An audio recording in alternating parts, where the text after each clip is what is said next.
Shri Sadanandan master, ഇവിടെ RSSനെതിരെ ഉന്നയിക്കുന്ന ചില വിമർശനങ്ങൾ ഭരണഘടനാ വിരുദ്ധത, ഹിന്ദുത്വവാദം, മതരാഷ്ട്രവാദം, അതോടൊപ്പം കേന്ദ്ര ഭരണത്തിൽ കാര്യക്ഷമമായുള്ളൊരു ഇടപെടൽ നടത്തി ജാതി പിന്നോക്കം നിൽക്കുന്നവരുടെ ഉന്നമനത്തിനായി ഇനിയും പല ലക്ഷ്യപ്രാപ്തിയിലേക്ക് എത്തേണ്ടതുണ്ട്. ഇങ്ങനെ നിരവധി കാര്യങ്ങൾ സൂചിപ്പിക്കുന്നുണ്ട്. എന്തായാലും അതൊക്കെ വിലയിരുത്തുമ്പോൾ RSS എന്നുള്ള സംഘടന 100-ാം വർഷത്തിലേക്ക് കടക്കുമ്പോൾ എന്തെല്ലാം മാറ്റങ്ങൾ കൊണ്ടുവരും രാജ്യത്ത് എന്ന് തന്നെയാണ് താങ്കളും ചിന്തിക്കുന്നത്?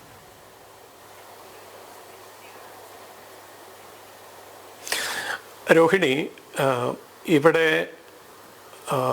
താങ്കൾ ഉന്നയിച്ച വിഷയങ്ങൾ എന്നോടൊപ്പം ഈ ചർച്ചയിൽ പങ്കെടുത്തുകൊണ്ടിരിക്കുന്ന ബഹുമാന്യരായ ഡോക്ടർ GV ഹരി ആയാലും ഡോക്ടർ മോഹൻ വർഗീസ് സാറായാലും അഡ്വക്കേറ്റ് ഹസ്കർ സാറായാലും അവരൊക്കെ ഉന്നയിച്ച RSSനെ കുറിച്ച് ഉന്നയിച്ച അവരുടെ ആശങ്കകളെന്നോ അല്ലെങ്കിൽ അവർ മനസ്സിലാക്കിയതനുസരിച്ച് RSSനെ കുറിച്ചുള്ള അഭിപ്രായങ്ങളെന്നോ എന്ന നിലയ്ക്കൊക്കെ അവർ പറഞ്ഞ കാര്യങ്ങൾ ഞാൻ എനിക്ക് ലഭ്യമാകുന്ന സമയത്തിനുള്ളിൽ പരമാവധി അതിനെ സംബന്ധിച്ച് വ്യക്തത വരുത്താനായിട്ട് ശ്രമിക്കാം. അതിനിടയിൽ എൻ്റെ പ്രിയ സുഹൃത്ത് ഡോക്ടർ ഹരിക്ക് ഇനിയും ഒരുപക്ഷെ വീണ്ടും ഞെട്ടേണ്ടി വരും. കാരണം എന്താണെന്നറിയോ ഡോക്ടർ ഹരി, നമ്മുടെ നാട്ടിൽ യഥാർത്ഥത്തിൽ RSSനെ കുറിച്ച് അറിയുന്നത് RSSലൂടെയല്ല എന്നുള്ളതാണ് ഞങ്ങളെ സംബന്ധിച്ചിടത്തോളം ഞങ്ങളുടെ ഒരു പരിമിതിയായി ഞങ്ങൾ കാണുന്നത്. ഞങ്ങളിലൂടെ RSSനെ അറിയുന്നതിനേക്കാൾ കൂടുതൽ ഡോക്ടർ ഹരിയെ പോലുള്ള ആളുകൾ, ഡോക്ടർ അഡ്വക്കേറ്റ് ഹസ്കറിനെ പോലുള്ള ആളുകളൊക്കെ RSSനെ കുറിച്ച് അറിയുന്നത് RSSനെ നിരന്തരം നിഷേധാത്മക സമീപനത്തിലൂടെ മാത്രം മനസ്സിലാക്കിയവരിൽ നിന്നായതുകൊണ്ടാണ്. അപ്പം ഞാൻ എന്തായാലും ആ വിഷയങ്ങളിലേക്ക് വരാം. ഒന്നാമത്തെ വിഷയം, ഞാൻ 2-3 വിഷയങ്ങൾ ഇവിടെ ശ്രദ്ധിച്ചത്, ഒന്ന് ഭരണഘടനയെ സംബന്ധിച്ചാണ്. ഞാൻ ഇപ്പോൾ ഭാരതീയ ജനതാ പാർട്ടിയുടെ ചുമതല വഹിക്കുന്ന ഒരു കാര്യകർത്താവാണ്. പക്ഷേ അടിസ്ഥാനപരമായി ഞാൻ രാഷ്ട്രീയ സ്വയം സേവക സംഘത്തിൻ്റെ ഘടകമായിട്ടുള്ള സ്വയം സേവകൻ എന്ന പദം കൊണ്ട് വിശേഷിപ്പിക്കുന്ന വ്യക്തിത്വത്തിൻ്റെ ഉടമയാണ്. അപ്പോൾ നമ്മുടെ രാജ്യം ഭരിക്കുന്ന പ്രധാനമന്ത്രി ശ്രീ നരേന്ദ്രമോദിജിയും ഇതേ ഗണത്തിൽപ്പെട്ട ആളുകളാണ്. നമ്മുടെ രാജ്യത്ത് ഇന്ന് ഭരണത്തിലുള്ള കേന്ദ്രഭരണ സംവിധാനത്തിലുള്ള ഏതാണ്ട് എല്ലാവരും ആ പശ്ചാത്തലമുള്ള ആളുകളാണ്. ഭാരതത്തിലെ ഭാരതീയ ജനതാ പാർട്ടിയും BJP നേതൃത്വം നൽകുന്ന മുന്നണിയും ഭരിക്കുന്ന സംസ്ഥാനങ്ങളിലെ മുഖ്യമന്ത്രിമാരാവട്ടെ മന്ത്രിമാരാവട്ടെ അവരൊക്കെ ആ ഗണത്തിൽപ്പെട്ട ആളുകൾ തന്നെയാണ്. അപ്പം ഞങ്ങളെ സംബന്ധിച്ചിടത്തോളം ഞങ്ങൾക്ക് പ്രവർത്തിക്കാനുള്ള അടിസ്ഥാന സങ്കല്പങ്ങൾ ലഭ്യമാകുന്നത് ഈ പറയുന്ന രാഷ്ട്രീയ സ്വയം സേവക സംഘം എന്ന ഞങ്ങളുടെ മാതൃപ്രസ്ഥാനത്തിലൂടെയാണ്. 1 മണിക്കൂർ നേരത്തെ സംഘശാഖ, അതാണ് ഞാനതൊന്ന് ചെറുതായിട്ടൊന്ന് വിശദീകരിക്കേണ്ടി വരുമെന്ന് തോന്നുന്നു. 1 മണിക്കൂർ നേരത്തെ സംഘശാഖയിൽ മാനസികവും ആധ്യാത്മികവുമായ പരിശീലനമാണ്, ഭൗതികവുമായ പരിശീലനമാണ് ശാഖയിൽ നടക്കുന്നത്. അതിനെയാണ് വ്യക്തി നിർമ്മാണം എന്ന് പറയുന്നത്.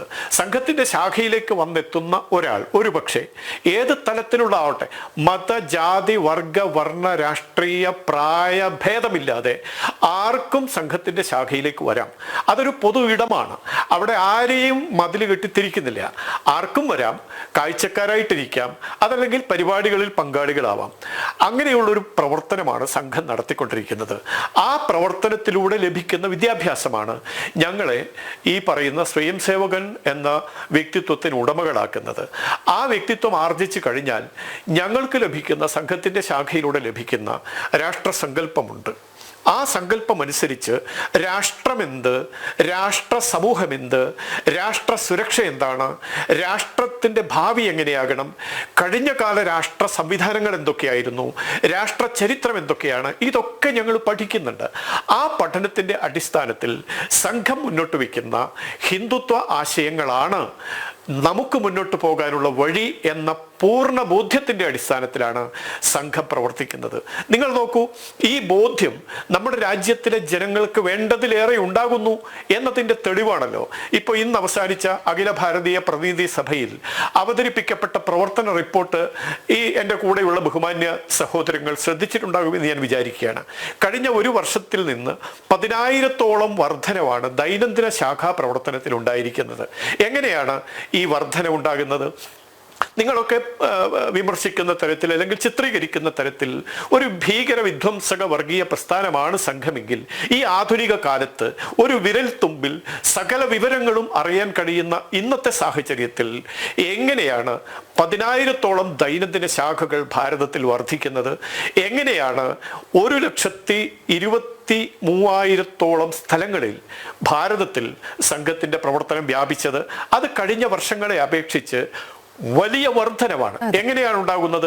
വിദ്യാർത്ഥികൾക്കിടയിൽ, അധ്യാപകർക്കിടയിൽ, പത്രക്കാരുടെ ഇടയിൽ, ഇന്റലക്ച്വൽസ് ആയിട്ടുള്ള ആളുകളുടെ ഇടയിൽ, കലാകാരന്മാരുടെ ഇടയിൽ, കർഷക തൊഴിലാളികളുടെ, യുവാക്കളുടെ ഇടയിലൊക്കെ സ്വീകാര്യത വർദ്ധിക്കുന്നത് സംഘത്തിന്റെ വജ്രസമാനമായ ദർശന വൈവിധ്യം അല്ലെങ്കിൽ ദർശന സുതാര്യത അതുകൊണ്ടാണ് എന്ന് നിങ്ങൾ എല്ലാവരും മനസ്സിലാക്കണമെന്നാണ് എനിക്ക് വിനയപൂർവ്വം പറയാനുള്ളത്. അപ്പൊ ഇത് മനസ്സിലാക്കാത്തത് കൊണ്ടാണ് ഞാൻ ഇവിടെ സംഘത്തെ പ്രതിനിധീകരിച്ച് അല്ലെങ്കിൽ BJPയെ പ്രതിനിധീകരിച്ച് സംഘ ആശയങ്ങളെ പ്രതിനിധീകരിച്ച് സംസാരിക്കുമ്പോൾ നിങ്ങൾ ഞെട്ടിപ്പോകുന്നതിന്റെ കാരണം അതാണ്.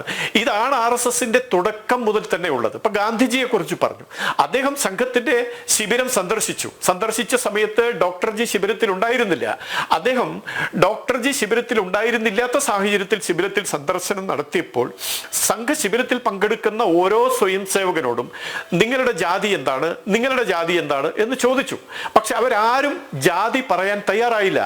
ഈ കാര്യം പരാമർശിച്ചുകൊണ്ട് ഗാന്ധിജി ശിബിരത്തിലുള്ള കാര്യകർത്താക്കളോട് പറഞ്ഞത് എന്താണോ ഞാൻ ഇത്രയും കാലം വാക്കുകളിലൂടെ, എഴുത്തിലൂടെ, പ്രസംഗങ്ങളിലൂടെ, സിദ്ധാന്തങ്ങളിലൂടെ ഈ നാടിനെ പഠിപ്പിക്കാൻ ശ്രമിച്ചത് അതിന്റെ പ്രായോഗിക തലം എനിക്കിവിടെ കാണാൻ സാധിച്ചു. എന്നെ അത് ആത്മസംതൃപ്തിയുള്ളവനാക്കി മാറ്റി.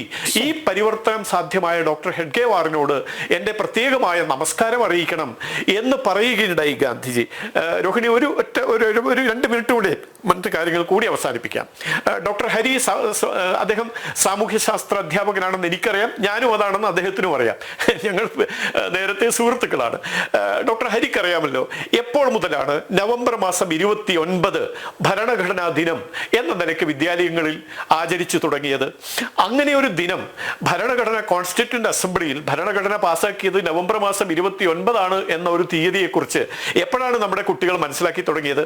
നരേന്ദ്രമോദി വേണ്ടി വന്നു പ്രധാനമന്ത്രിയായി ഭാരതത്തിന്. ആ ഒരു സത്യം കുട്ടികളെ ബോധ്യപ്പെടുത്താൻ മാത്രമാണ് ഞാൻ ഇടപെടുന്നത്.